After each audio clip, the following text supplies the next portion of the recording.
Piles ఉంది వెంటనే వచ్చేయాలి, మాకు ప్రాణం పోతుంది. పైల్స్కి ప్రాణం పోతాం ఏంటి? లబలబలు ఆడిపోయారు రాష్ట్రంలో ఉన్నటువంటి చంద్రబాబు దగ్గర నుంచి మొత్తం అంతా కూడా. పైల్స్కి తెచ్చి రమేష్ హాస్పిటల్లో వైద్యం కావాలంట. ఇతనికేమో ఊపిరాట్లేదు, ఊపిరితిత్తుల్లో సమస్య ఉందని చెప్పి చెప్పుకుంటా రోజు కోర్టు తీర్పు మీదకు రోజు రాత్రిపూట జైలు సెల్లులో ఆక్సిజన్ పెట్టుకునేటువంటి పరిస్థితి, సిపిఆర్ మిషన్ పెట్టుకుని అతను రోజులు గడుపుతున్న పరిస్థితి ఉంటే, అంటే ఒక్కరోజు ఆ ఎవకో వీళ్ళ తరపున పనిచేస్తే మాత్రం ఫైల్స్ ఉన్నాయని చెప్పి ఇప్పుడు ఫైల్స్ ఆపరేషన్ చేయించుకుంటే ఫైల్స్ ఆపరేషన్ అయింది, ఫైల్స్ ఆపరేషన్ అయింది చచ్చిపోతాడు, ఫైల్స్ ఆపరేషన్ అయితే చచ్చిపోతాడు. ఏంటి కేసు వంశీ మీద కేసే అంటే చంద్రబాబును ముఖ్యమంత్రిగా ఉన్నప్పుడు వల్లభనేని వంశీ తెలుగుదేశం పార్టీ ఎమ్మెల్యేగా ఉండి దొంగ పట్టాలు పంచిపెట్టాడు అనేటువంటి అభియోగం అంట. మరి ఆ ప్రభుత్వాన్ని నడిపిన ముద్దాయి చేయిద్దా? అప్పుడున్న రెవెన్యూ మినిస్టర్ని ముద్దాయి చేయిద్దా? తప్పుడు ప్రభుత్వం మీదే కదా.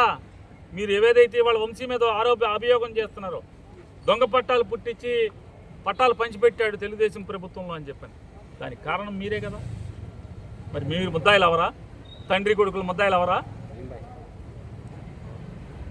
కాబట్టి మీ ఏపోడు అంటే మీ జెండా మోస్తే ఏ పాపాలు చేసినా పర్లేదు.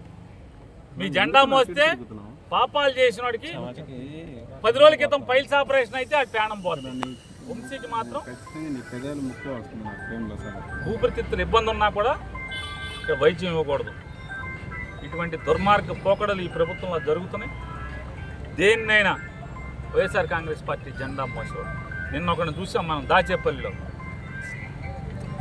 పశువు కంటే హీనంగా భాస్కర్ రావు అనే ఒకడు తెలుగుదేశం వాడి కారు వేసుకొచ్చి మఫ్టీ బట్టల్లో ఎక్కించుకెళ్ళి ఏ రకంగా కొట్టారో మొత్తం ప్రపంచం అంతా చూసింది.